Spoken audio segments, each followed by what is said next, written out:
Bonjour et bienvenue dans cette vidéo, la première de la série consacrée à la présentation de la correction de l'atlas. Dans cette séquence, vous découvrirez ce qu'est l'atlas et en quoi consiste l'atlas thérapie.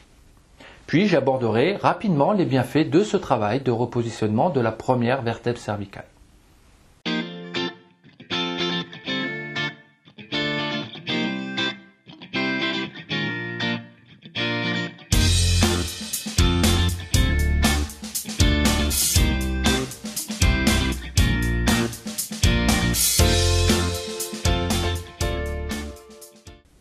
Je suis Stéphane Cascardo, atlas praticien depuis plusieurs années, spécialiste de la première vertèbre cervicale et des conséquences de son désalignement sur le corps.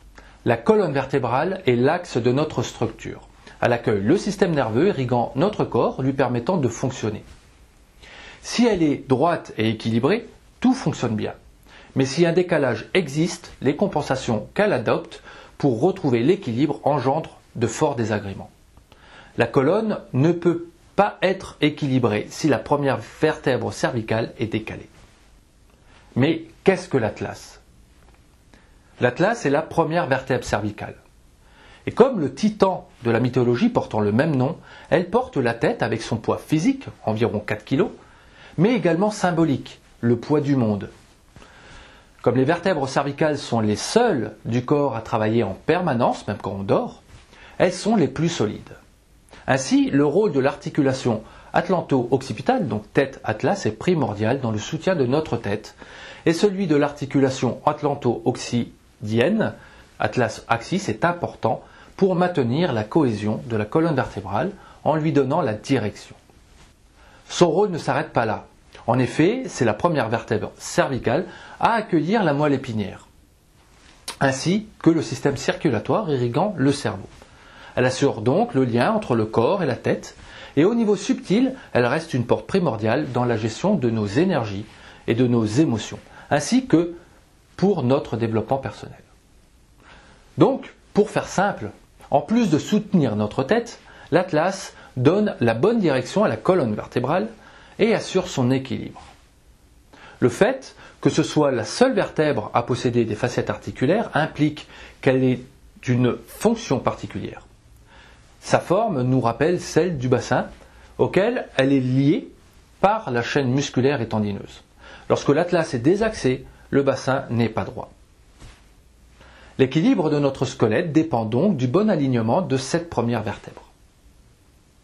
De plus, l'atlas accueille les systèmes nerveux et endocriniens, qui ont pour rôle de transmettre les informations vitales au reste du corps. Et un atlas décalé perturbe donc cette transmission, rendant le corps moins réactif. Et ce dernier va s'épuiser plus rapidement avec les années. La libération de l'atlas permet de rééquilibrer le corps et de renforcer l'organisme. L'acte de repositionnement de l'atlas fait partie de l'atlas thérapie. Il s'agit d'un terme venant des États-Unis indiquant une action thérapeutique sur la première vertèbre.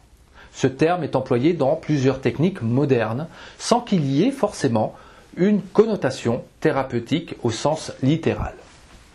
Quelle que soit la méthode employée, l'objectif est le rééquilibrage du corps par la stimulation de l'organisme par le biais du réajustement de l'atlas.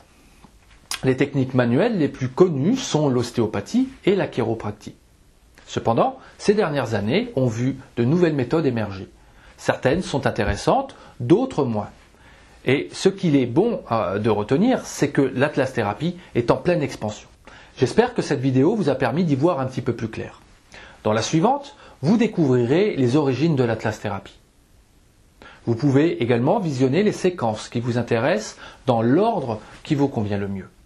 Vous pouvez également me laisser un message ou prendre rendez-vous directement par téléphone ou par le biais du formulaire se trouvant sur la page contact de mon site. Alors, je vous dis à bientôt pour la suite de cette présentation.